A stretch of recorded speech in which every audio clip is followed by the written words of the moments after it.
Le Seigneur soit avec vous. Et avec votre esprit. Évangile de Jésus-Christ selon saint Matthieu. Que gloire à toi, Seigneur.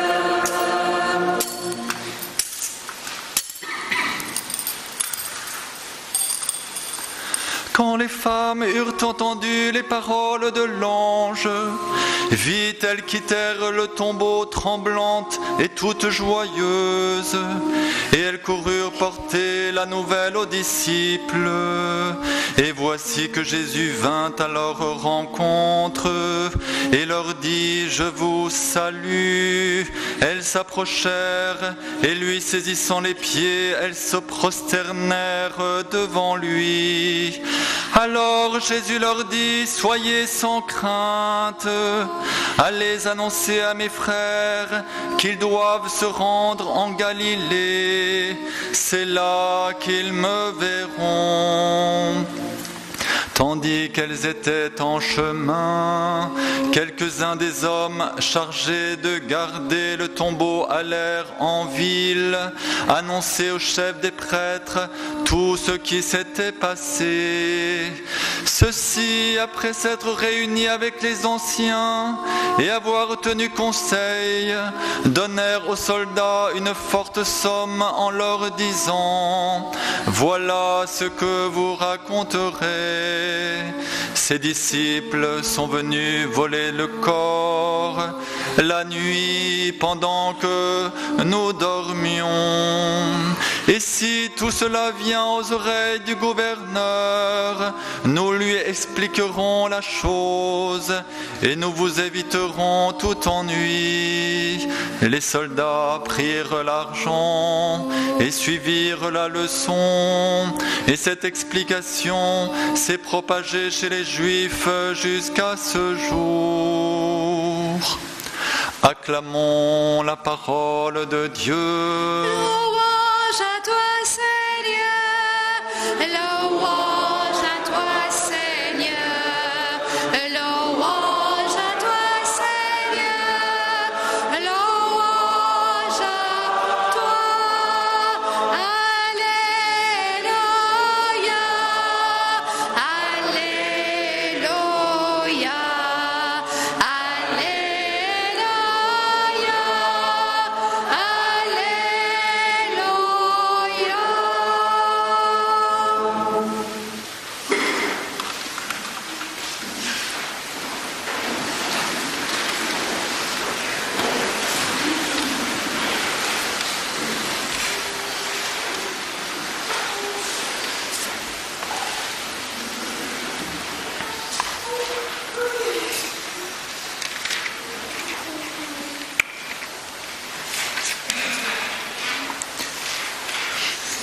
Bien, chers frères et sœurs, dans le Christ, s'il est vrai, comme l'exprime l'Écriture au livre des Psaumes, qu'aux yeux de Dieu, un jour est comme 1000 ans, et 1000 ans comme un jour, nous pouvons en cette semaine pascale expérimenter quelque chose de cette même réalité. En effet, comme vous le savez, alors que nous venons célébrer le mémorial de la résurrection bienheureuse de notre Seigneur Jésus-Christ, l'Église nous offre l'opportunité, non pas de vivre cette célébration, comme pour beaucoup d'autres, dans l'espace d'un seul jour, mais tout au long d'une semaine, jusqu'au second dimanche de Pâques, faisant de tout ce temps comme l'unique célébration du mystère de la résurrection. Ainsi, en cette semaine où nous sont rapportés par l'Écriture les diverses manifestations du ressuscité qui fondent notre foi, nous pouvons dire que, à nos yeux, 8 jours sont comme un jour et un jour comme 8 jours. La fête de Pâques, pendant cette octave, continue à se vivre avec le même éclat et la même intensité de la foi, habitant nos journées, les illuminant et donnant force à notre espérance d'être non seulement les compagnons du Christ tout au long du pèlerinage terrestre, mais aussi, et de manière plus totale encore, dans la vision béatifique au terme de notre vie. Ce que nous espérons, nous l'expérimentons déjà dans la prière, pour peu qu'elle se fasse cœur à cœur, abandon, don de nous-mêmes. Et ce compagnonnage futur avec le Christ, déjà, nous en avons le goût. Dieu nous le donne par grâce.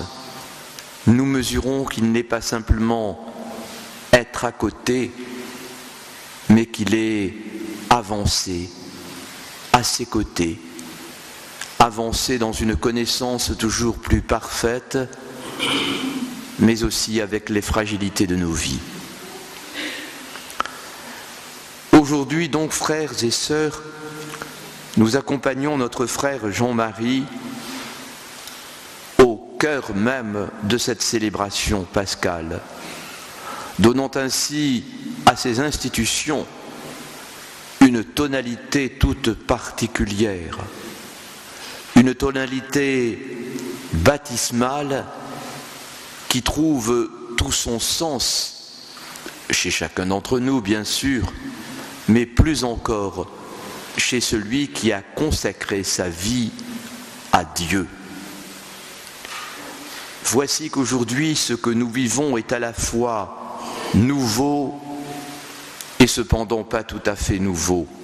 Nouveau parce qu'il y a une réalité de ces institutions qui vont donner à la vie de notre frère une coloration qui saisira toute sa vie, même bien sûr s'il ne s'agit pas d'ordination ni de sacramentalité, mais il y a quelque chose qui lui permet d'avancer plus encore sur le chemin du serviteur, qu'il peut accomplir dans sa consécration, dans la qualité de sa vie communautaire, ou encore dans les missions que la communauté ou l'Église peut ou pourra lui confier. Serviteur de la parole, cela l'implique plus profondément encore pour lui-même dans une conformation à ce que dit le Seigneur, à ce qu'il enseigne, non pas simplement mentale, mais spirituelle et de la totalité de la personne. Cela l'établit aussi en responsabilité, puisque ce qui est transmis doit se faire dans l'oubli de soi-même pour que ce soit simplement la parole de Dieu. Voici qu'une telle institution l'invite à être plus réellement encore icône du Seigneur dans l'oubli de soi-même pour que par lui ce soit le Seigneur qui soit annoncé. Institution à l'acolita, nous voyons tout de suite par ce mot une réalité propre à la liturgie catholique. L'acolyte est celui qui porte le pain et le vin, celui qui participe d'un peu plus près au mystère de l'Eucharistie par le service de la liturgie, qui dans cette communauté est heureusement développée et dont c'est une place réelle. Mais là aussi, Être près de l'Eucharistie, c'est accepter de se conformer au mystère de la croix, puisque s'il est dit bien souvent que l'Eucharistie est fondée le jeudi saint, elle l'est encore plus dans le mystère de la croix, c'est-à-dire dans le don de Jésus par amour, qui, avec grâce de Dieu, par don de Dieu, lui permet de passer de la mort à la vie. L'Eucharistie est un passage, l'Eucharistie est un mouvement.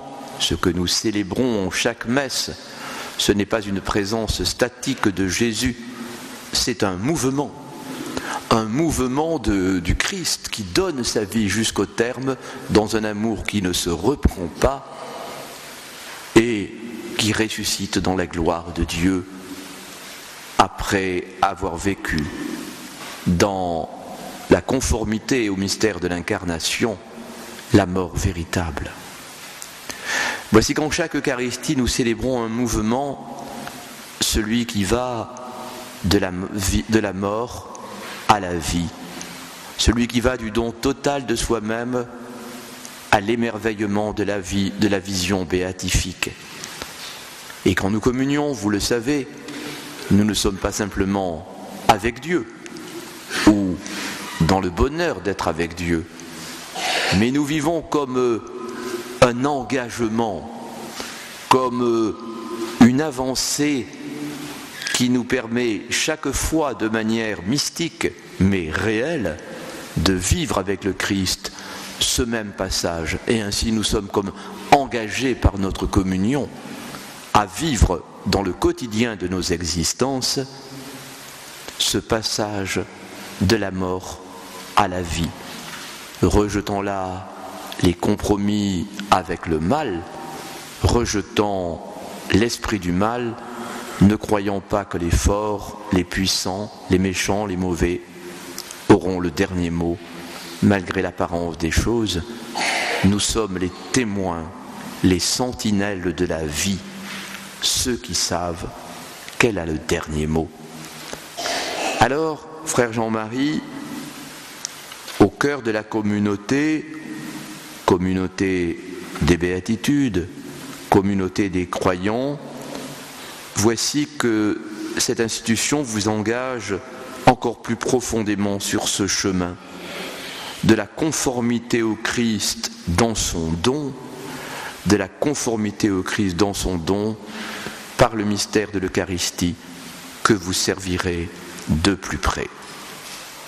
C'est donc derrière les fonctions un mode d'être qui est désigné. Derrière les fonctions, c'est le chemin de la conversion qui est indiqué. Derrière les fonctions, finalement, c'est mieux apprendre à être et à vivre en chrétien. Bien, chers frères, je voudrais vous remercier pour votre disponibilité. Recevez ces signes qui vont être pour vous comme une délicatesse de Dieu. Vivez la conversion qu'il fera qu'il soit mieux connu et mieux aimé. Et vous tous qui êtes dans la communauté, vous le savez, l'appel de l'un d'entre nous à tel ou tel ministère est aussi, d'une certaine manière, un appel pour chacun d'entre nous. Le signe qu'un frère nous donne, qu'une sœur nous donne, c'est un appel à être, chacun pour notre part, engagés dans ce même mouvement. Que le Seigneur comble la communauté de la Chaume de ses bénédictions.